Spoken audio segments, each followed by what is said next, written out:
بچپن کے اندر اس خواب کو دیکھا کہ میں پاکستان کے اندر مصطفی انقلاب لاؤں گا۔ بچپن میں جب وہ فرسٹ ایئر سے سیکنڈ ایئر کے اسٹوڈنٹ تھے تو انہوں نے پاکستان کے سارے حالات کو، اللہ پاک نے ان کو اس وقت اتنا ویژن اور اتنی سوچ عطا کی کہ انہوں نے پاکستان کے حالات کو عمیق اور گہری نظر کے ساتھ اسی وقت دیکھا، اور دیکھنے کے بعد انہوں نے سوچا کہ میں جب اپنی بہت جلد میں پاکستان کے اندر مصطفی انقلاب کے لیے کوشش کروں گا، اور انشاءاللہ میں اس کو حاصل کر کے اور اچیو کر کے رہوں گا۔ اور پھر جب جوں وہ بڑے ہوتے گئے، بڑی جوانی کی عمر آ گئی، پھر اس کے بعد اور زیادہ یہ جو شعور تھا ان کے ذہن کے اندر پختہ ہوتا چلا گیا۔ جوں شعور ان کے ذہن کے اندر پختہ ہوتا چلا گیا تو انہوں نے صرف اپنے اس منزل کو حاصل کرنے کے لیے صرف نعرہ نہیں لگایا، بلکہ پھر اس پر قرآن پاک کو، حدیث پاک کو، سیرت اور رسول پاک صلی اللہ علیہ وسلم کو، انبیاء علیہم السلام کی انقلابی سٹرگل کو، اور دنیا میں آنے والے جتنے انقلابات تھے ان سب انقلابات کی تاریخ کو، ان کے بانیان کے حالات کو پڑھا، اور پڑھنے کے بعد ایک پاکستان کے حالات کا بڑا گہری نظر سے تجزیہ کیا، اور پھر قرآن پاک کی طرف، اور مشرقی اور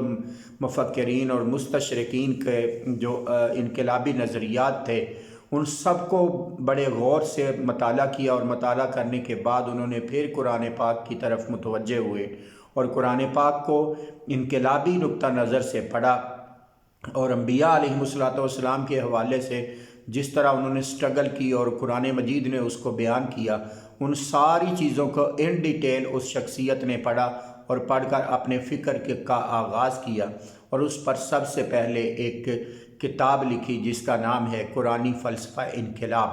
اور اس قرآنی فلسفہ انقلاب کے اندر انقلاب کی منزل کہاں سے شروع ہوگی اور کس کس رستے سے گزرے گی، اور کون کون سی مشکلات کا سامنا کرنا پڑے گا، اور پاکستان کے حالات کو چینج کرنے کے لیے کس طرح کی لیڈرشپ کی ضرورت ہوگی، اور کس طرح کے کارکنوں کی ضرورت ہوگی، کس طرح کی تعلیم اور تربیت کی ضرورت ہوگی، ان ساری چیزوں کو انہوں نے سب سے پہلے 1970 کی اپنی ڈائریوں میں لکھا، اور لکھنے کے بعد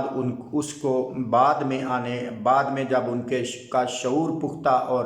مضبوط ہو گیا انقلابی سٹرگل کے حوالے سے، تو انہوں نے کتاب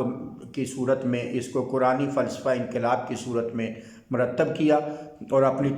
تحریک کا آغاز 1984 کے اندر کیا، اور اس تحریک کا نام تحریک منہاج القرآن، ادارہ منہاج القرآن پہلے رکھا، پھر بعد میں منہاج وہ ڈیولپ ہوتی گئی، جوں سوچ اور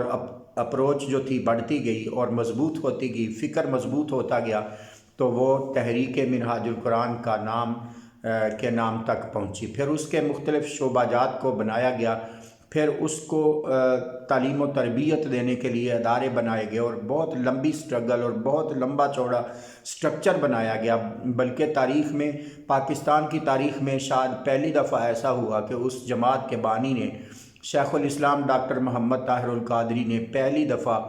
پہلی کسی جماعت کے سربراہ نے اپنا ایک مرکزی سیکریٹریٹ بنایا، جس کے ساتھ ایک کالج کا آغاز کیا ابتدا میں، اور پھر وہ کالج بڑھتے بڑھتے آج منہاج یونیورسٹی تک پہنچ چکا ہے، اور پاکستان کی 10 بڑی یونیورسٹیوں کے اندر اس کا شمار ہونے لگا ہے۔ تو بات کرنے کا مقصد یہ ہے کہ ایسی شخصیات آپ کو بہت کم ملیں گی جنہوں نے جو منشور طے کیا اس پر ایک لمبی منصوبہ بندی کی، اور پرفیکٹلی اور بڑے کمپلیٹ طریقے سے بڑے مضبوط بنیادوں پر کام کا آغاز کیا، اور کرتے کرتے دنیا کے اندر، صرف پاکستان کے اندر نہیں بلکہ وہ پوری دنیا کے 100 سے زیادہ ممالک کے اندر اپنی تحریک کو لے جانے میں کامیاب ہوئی۔ انشاءاللہ میں اگلی ویڈیو کے اندر تحریک منہاج القرآن کے قائد شیخ الاسلام ڈاکٹر محمد طاہر القادری صاحب مدظ اللہ العالی کی لکھی ہوئی کتاب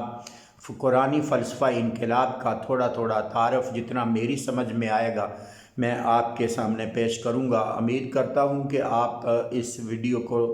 پسند بھی کریں گے اور لائک بھی کریں گے، اور انشاءاللہ انقلابی حوالے سے ہم قرآنی فلسفہ انقلاب کا تھوڑا سا جائزہ لیں گے۔ اللہ رب العزت ہماری